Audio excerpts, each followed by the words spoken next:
Hello and welcome to all who have joined us for this interview, which is part of the Cambridge Judge Business School video series, CJBS Perspectives, Leadership in Unprecedented Times.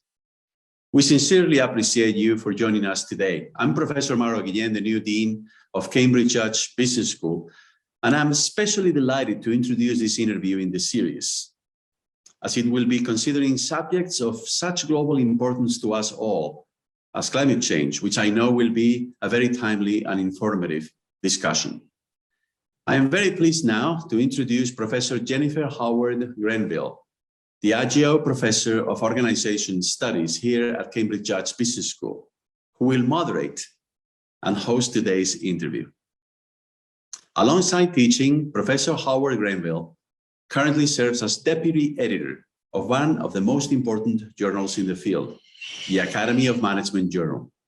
She's also a member of Cambridge Zero and has been working in collaboration with Cambridge Conservation Initiative partners and faculty to develop a brief on climate change and nature for the Business Schools for Climate Leadership initiative, which brings together 8 leading UK and European business schools to support climate action in the lead up to the climate change conference COP26. So without further ado, Jennifer Howard-Grenville, welcome. Thank you, Mauro, for such a kind introduction, and it gives me a great pleasure to be hosting this interview for CJBS Perspectives.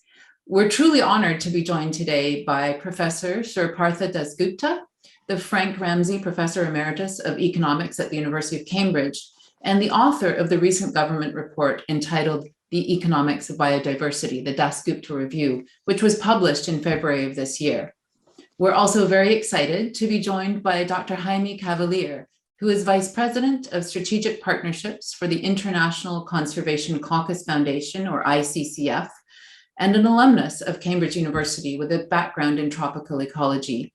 And he was most recently a senior biodiversity specialist at the Global Environmental Facility, which is a multilateral funding mechanism for biodiversity and nature. A warm welcome to you both, Partha and Jaime, and on behalf of the Cambridge Judge Business School, thank you so much for taking the time to talk to us about these crucial topics. So we're going to dive right in. Partha, your recent review, The Economics of Biodiversity, was commissioned by Her Majesty's Treasury. And as I understand it, was meant to bring a similar urgency to the challenges surrounding biodiversity and nature as the Stern Review brought to climate change. Could you briefly summarize what the review concluded about the scale of today's biodiversity challenge and just highlight some of the reasons why it matters to the economy and business? Several disciplines, not just economics, but ecology and the earth sciences, anthropology, geography, they've come to pretty much the same conclusion. That there's a convergence of findings, which says that the demands humanity makes of nature's goods and services, all the stuff that Mother Nature provides us with, vastly exceeds today nature's ability to supply them on a sustainable basis. One very crude calculation suggests that the ratio of demand to supply is of the order of 1.6, which translates into the metaphor that we now need 1.6 Earths to supply the goods and services that we demand. So the gap between demand and supply is being met by a deterioration of the biosphere.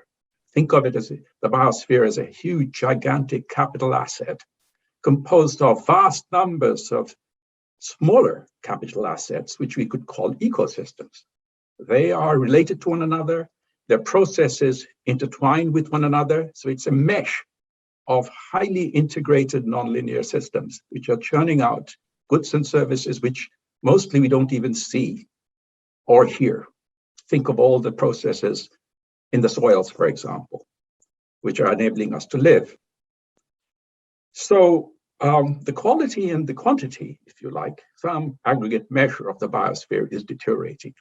And if we continue in this way, of course, the basis of our lives, never mind the global economy, is compromised to the extent that if, for example, in an extreme scenario, you destroy the soils, or we destroy the soils, then we're dead. So yes, this is an amazingly important problem. I don't believe that the Treasury knew in advance this was going to be so severe. Otherwise, they would have written it themselves. But they were clever enough, I think, to see through the possibilities and ask me to prepare the review. So thank you for that overview. And you're absolutely right. The conclusion is broad, that we are drawing down on nature. But to see it in economic terms, we realize that we have really overexhausted our use of this asset. And as you point out, to the detriment of not only humanity, but nature itself and our entire economy.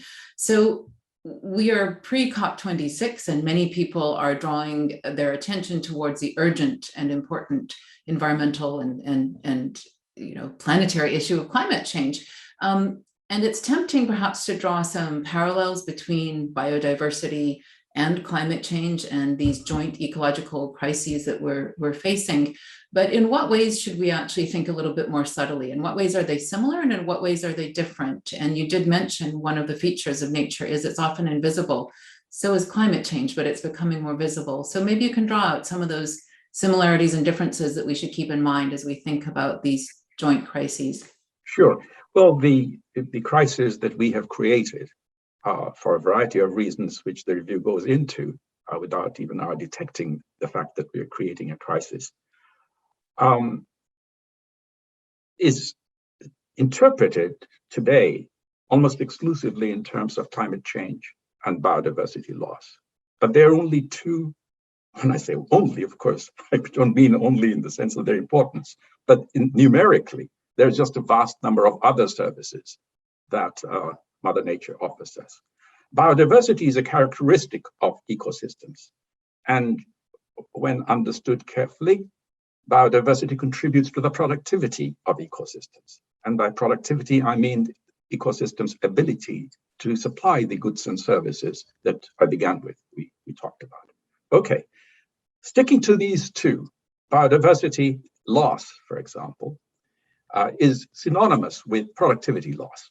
So that's the way I like you to think about the problem.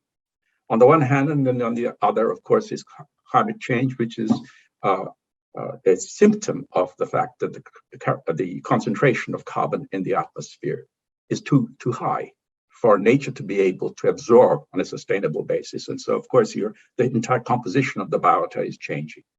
The connection is very close, goes without saying, as are all the other services. These are all interlinked with one another.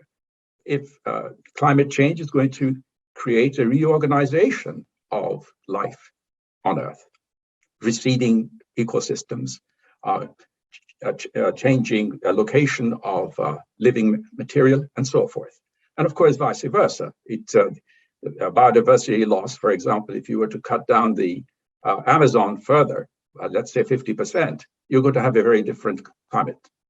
Okay, so these are highly interrelated, and it's extremely important to remember, as we are now as economists and business leaders, that these services that Mother Nature offers us and which we use are complementary to one another. They are not substitutes, they're not independent.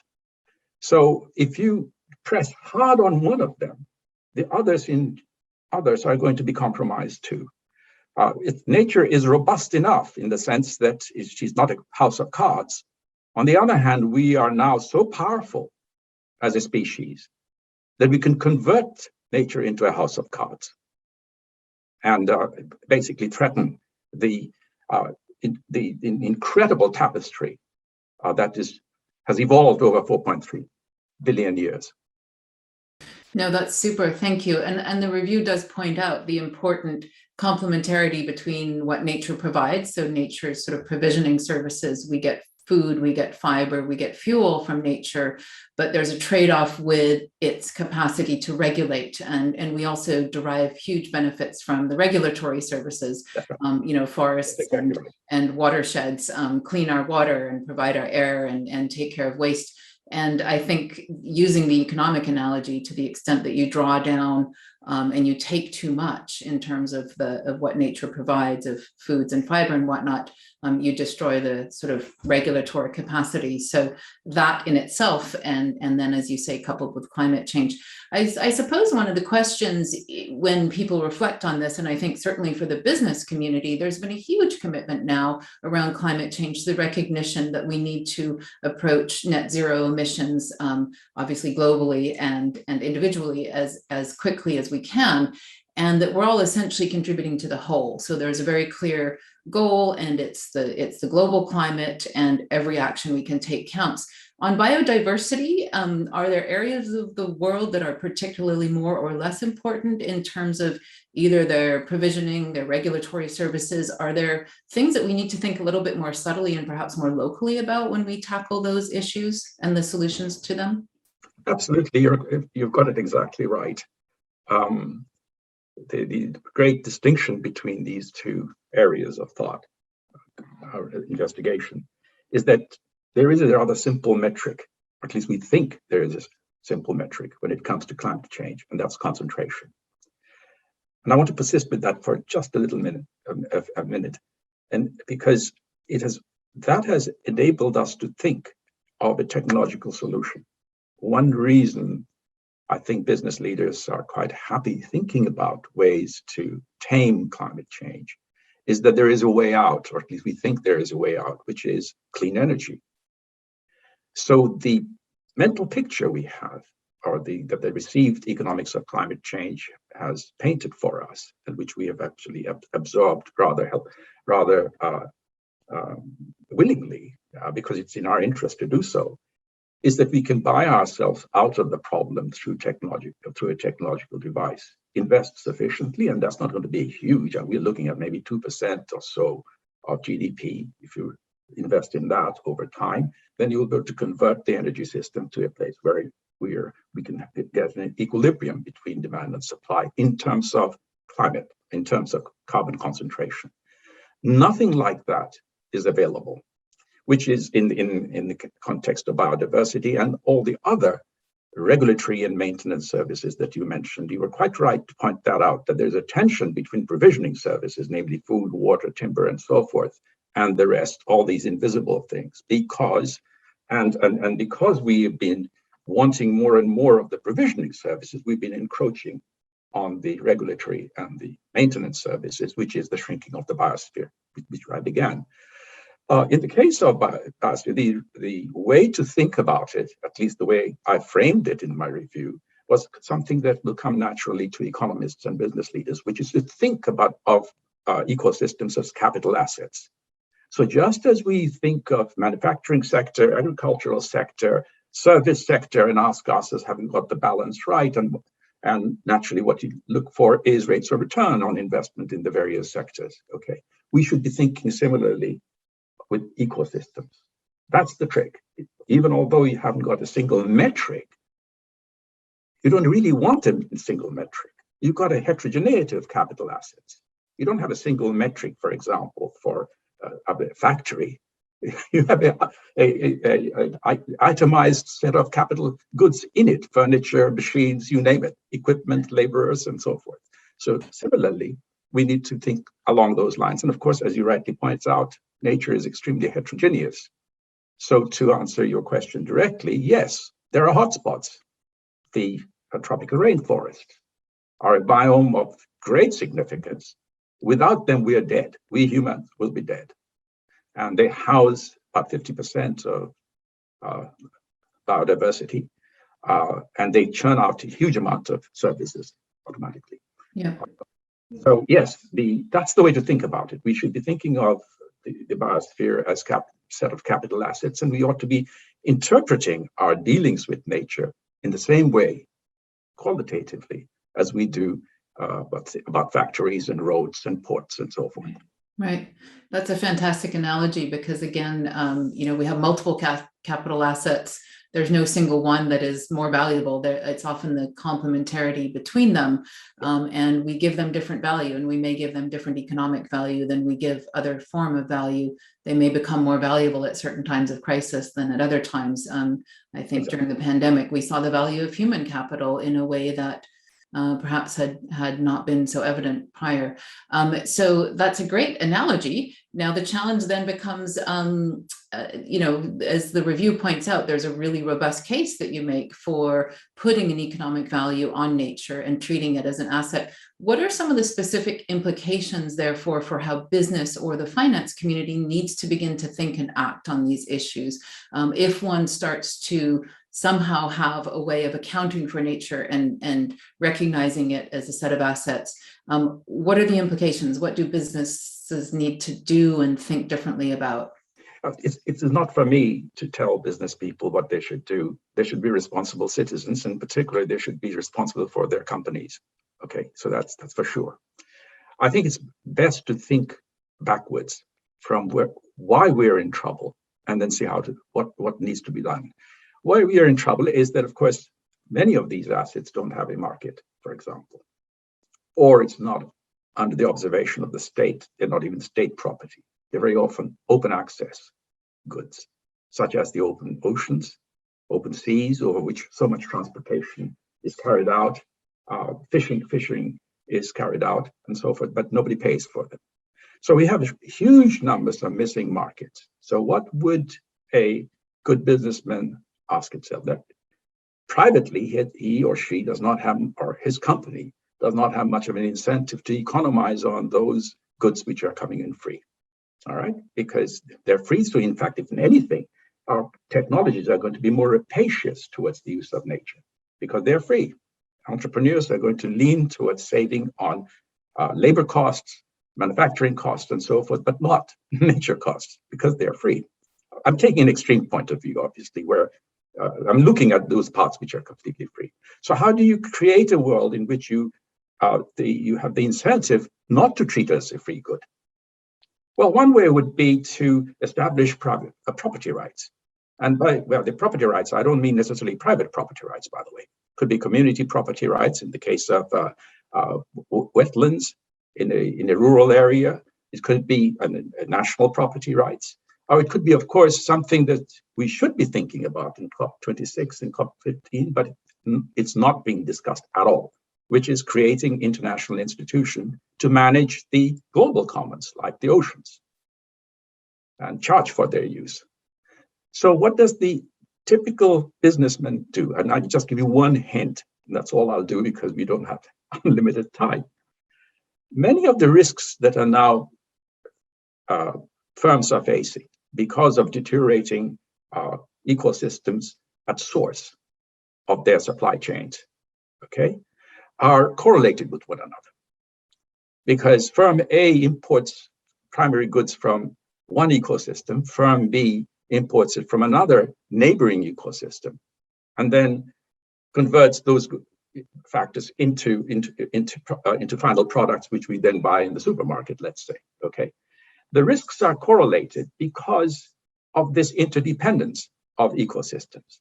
If one ecosystem in Africa starts declining because through overuse or mismanagement, and they're going to be mismanaged because they're free, remember, this firm is not particularly interested in it. But there is one sign of its deterioration, which is greater risk on the supply chain, all right? The risk to the profits. Now, if they're positively correlated, it means, and since they are, it means that insurance is not the way out. Buying insurance. A much more productive thing would be to try and prevent that deterioration at source. How do you do that? Well, one way you can do that is to replace the fact that replace missing markets with disclosure. That is, if firms get together and say to their governments, look, make it mandatory that we disclose what we are doing along our supply chains. Our risks, our joint risks would be reduced. Our profits and therefore expected profits will rise, or whatever it is, it's better for us. It's a collective interest of firms to do that because of these externalities arising out of the fact that all these markets are missing. And one reason these markets are missing, quote, in the case of the supply chain, is moral hazard. Because what's happening along the supply chain can't be verified easily by everybody. And just as moral hazard in the case of food products is being reduced by firms disclosing the food content of what we buy in the supermarket.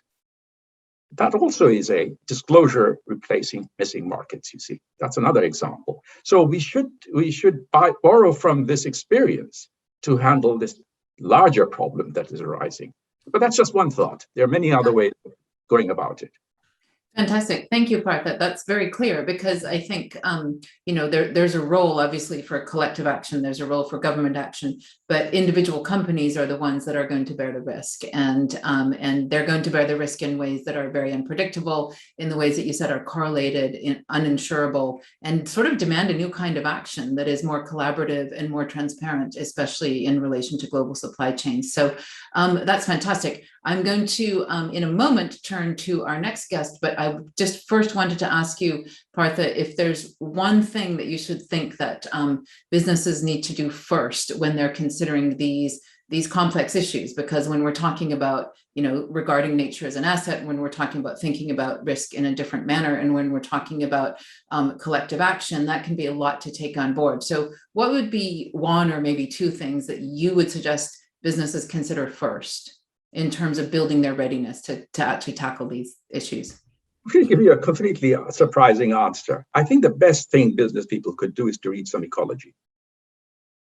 There are plenty of good textbooks, or hire an ecologist to advise them of the conditions in the source of their supply chains.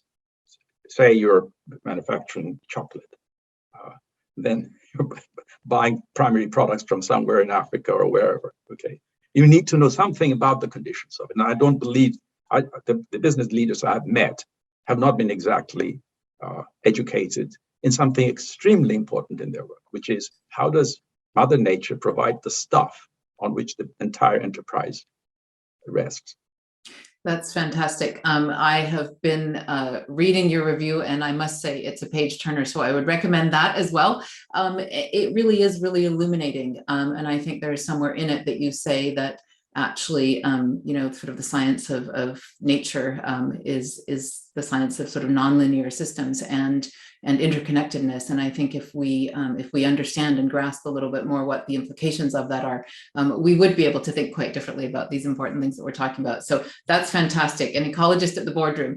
Jaime, over to you. And I think what is important is to recognize we are in a situation where the global community and many businesses are dealing with the joint problems of climate change and nature and biodiversity. And so I'd love to hear from you, Jaime. How is the international community now seeing these issues as interconnected? And what implications does that have for business? And perhaps you can provide as a simple example of a nature-based solution which tackles both of these issues jointly. Thank you so much, Jen and Professor Dasgupta, for your introduction. Very enlightening. I think that we started more than 20 years ago with the conventions of Rio de Janeiro to deal with biodiversity, climate change, land degradation, and we split the reality, one reality, into convenient buckets to be able to address them separately. But more and more people have realized that we have one planet and it is only one reality.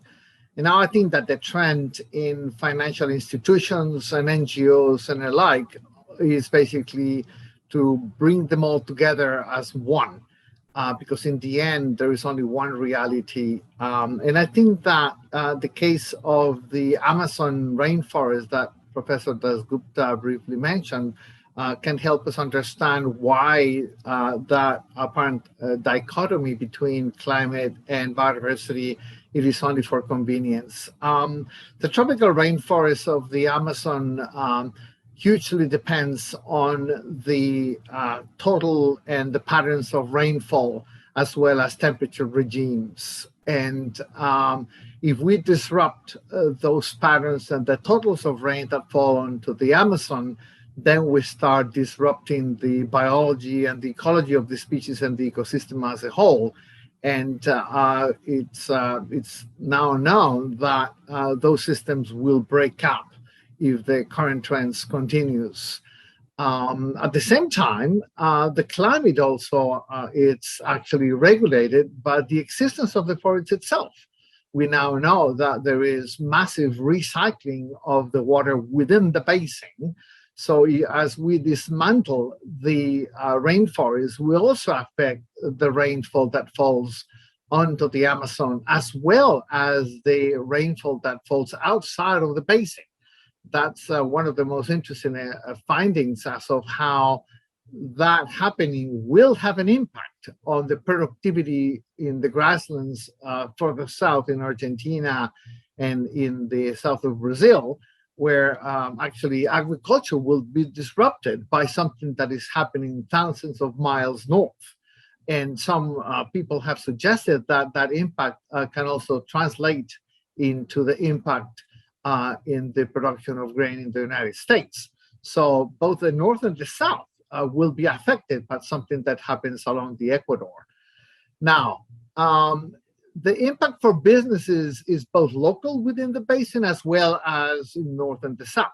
Within the basin, the supply chains of elements and products and compounds, even raw materials, will be disrupted.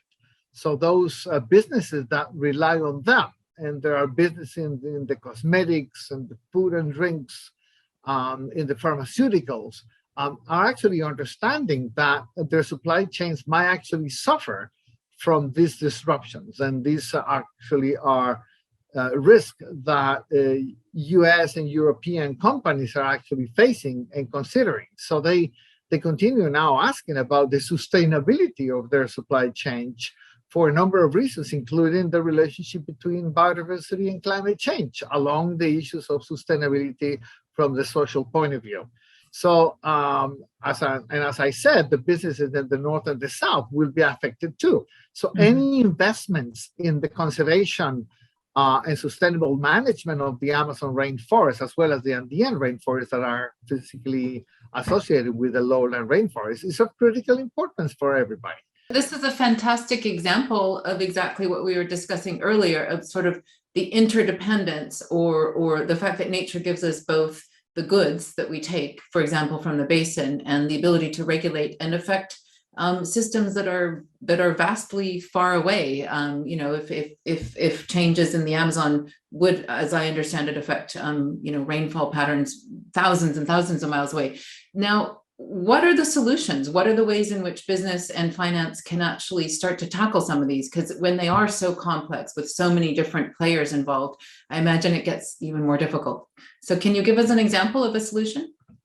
Actually, nature-based solutions that were already mentioned here, and I like to think about nature-based solutions as all the solutions that nature already provides that are not engineer-based. And I think that, again, back to the Amazon rainforest, I think that the network of conservation areas is a very good example, because it's a way to lock up the carbon that is being emitted somewhere else, as well as retaining the biodiversity that businesses might need to run their operations. So, and I'm talking about, when I say protected areas, I'm talking about not only national parks, I'm talking about indigenous territories, forestry reserves, community reserves. I mean, there is a whole plethora of areas that actually do play that the dual role, and investing in not only the expansion of that network, but in the management of the areas is one of the perhaps most cost-effective ways by which we can actually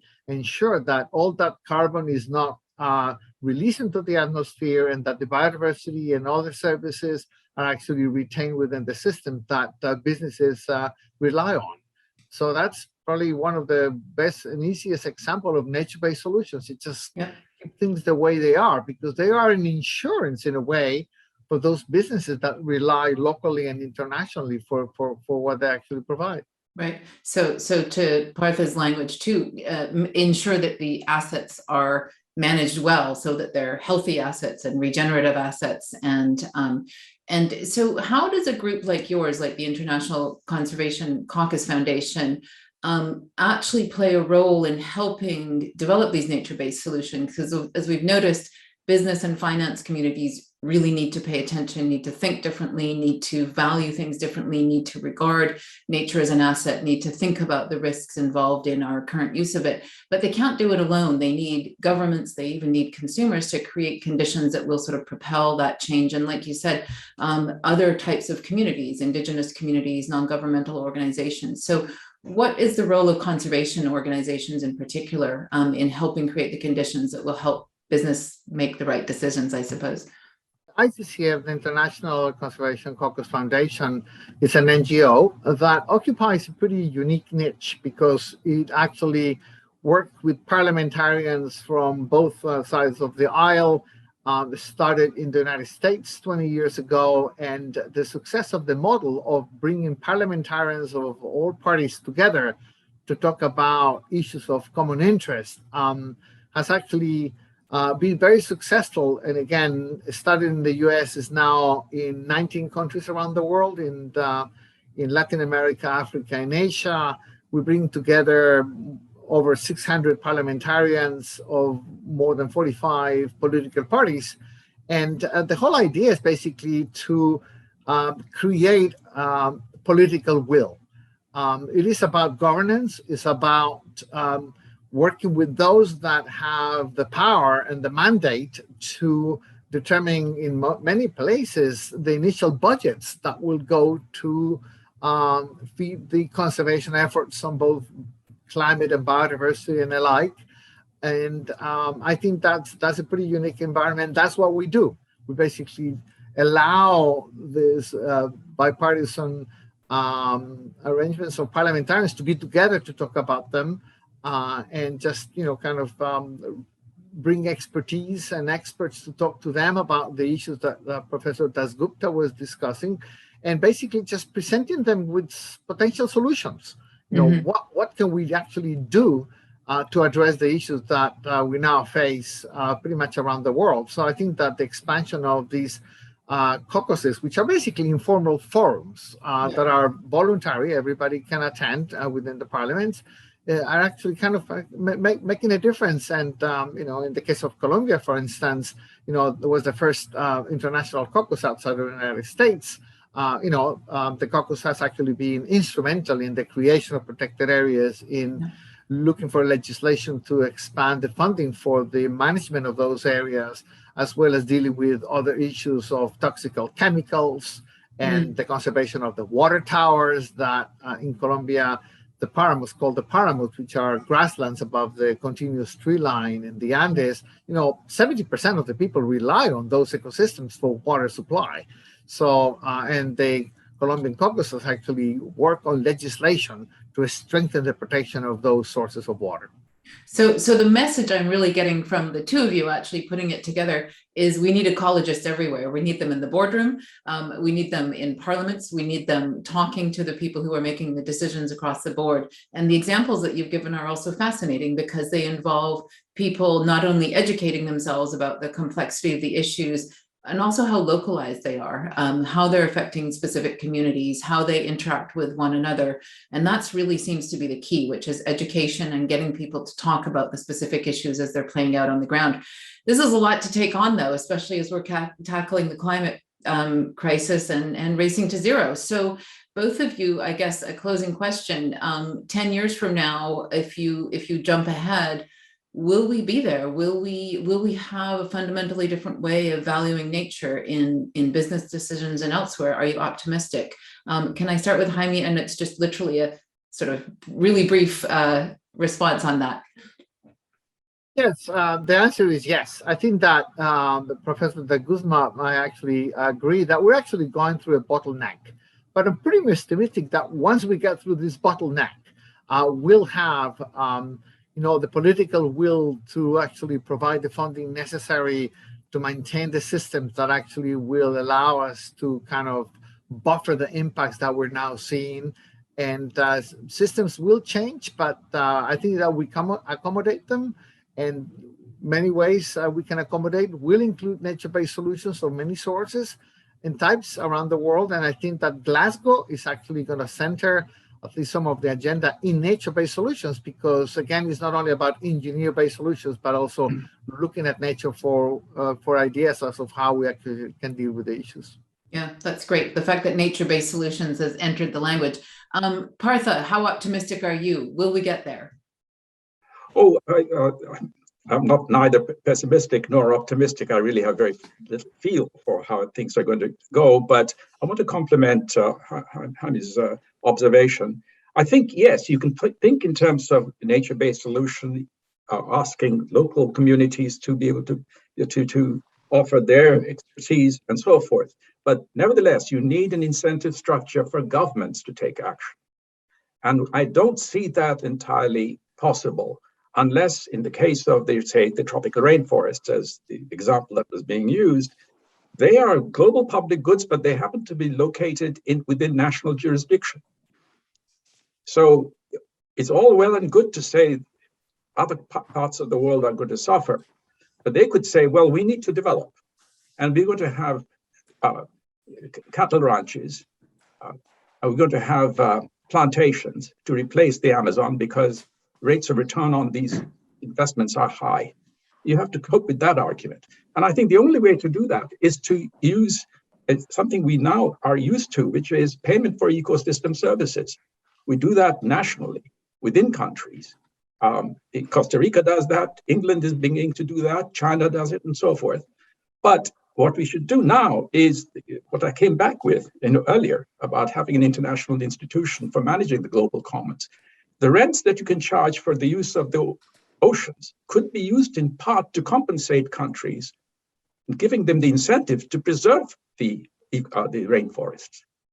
They can legitimately say, we are not going to take the burden of maintaining these ecosystems because we have our own agenda.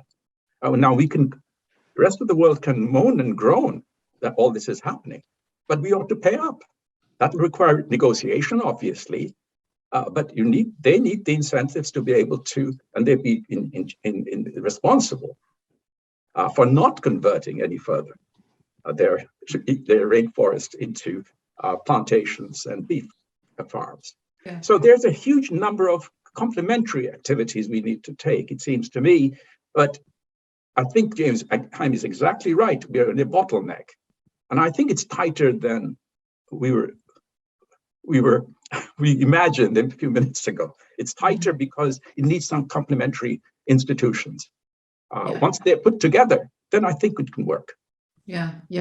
It all comes back to this core observation that you both have made, which is we value nature, but for the most part, its value is invisible in our economic system, in our businesses, and indeed through our political system. So we need them all to sort of transform the way that we see these issues.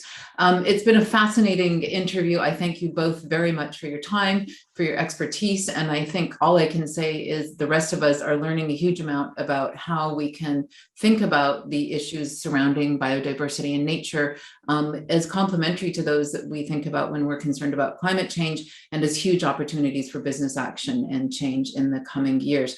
So I now want to pass it back to Mauro Guillén, our director at CJBS, to say a few words before we close. Thanks, Mauro. Oh, thank you so much, Jen, for steering this debate so skillfully. I have personally learned so much about what perhaps should be the role of business in all of this. So Professor Dasgupta, when asked about what businesses should do, he said, well, I'm not going to tell businesses what to do.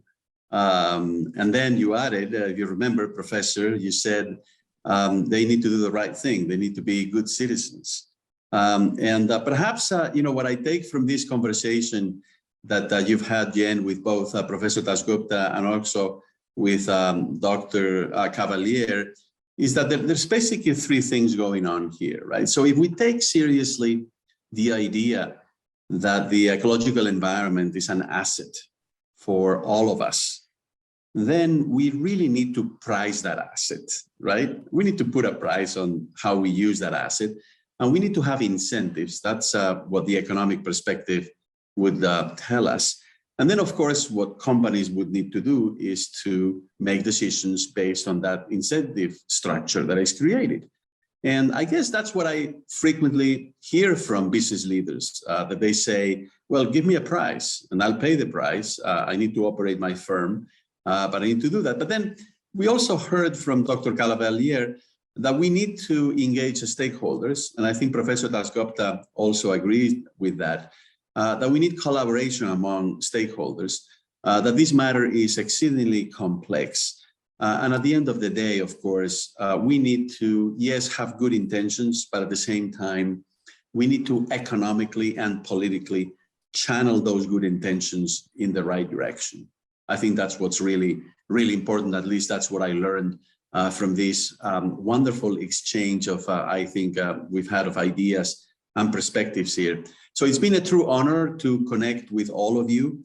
And on behalf of the Cambridge Judge Business School, I would really like to thank everybody who has listened for their participation in these CJBS Perspectives, Leadership in Unprecedented Times. And as always, a big thank you to all alumni and other members of our community who have joined us. Thank you.